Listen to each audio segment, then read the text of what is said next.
అదే శ్యామ్ అందరికీ ఈరోజు ముచ్చట ఏంటంటే, సో నిన్న ఒక వీడియో అయితే పోస్ట్ చేశాను కదా, ఒక తండ్రి వాళ్ళ ఇద్దరు భార్యలని అండ్ పిల్లల్ని అయితే చంపేసిందని.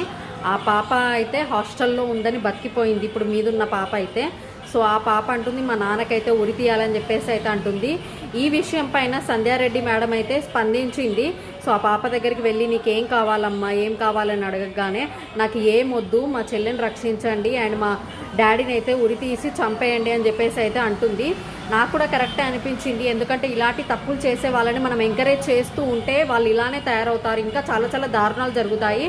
సో అందుకనే ఎంత వీలైతే అంత తొందరగా అతనికి శిక్ష పడాలని కోరుకుంటున్నాను. ఇటీవల జరిగిన వైష్ణవి కేసులో కూడా ఇంతవరకు శిక్ష పడలేదు.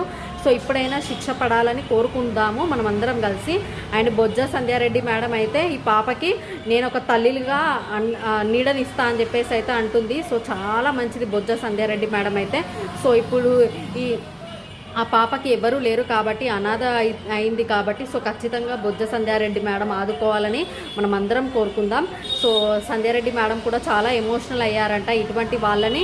సో అస్సలు ఎంకరేజ్ చేయకండి. మీరు ప్రేమించి పెళ్లి చేసుకున్నప్పుడు కలిసి ఉంటామంటేనే పిల్లల్ని కనండి, లేకపోతే అస్సలు కనకండి అని చెప్పేసి అయితే ఆ మేడం అయితే చెప్పింది.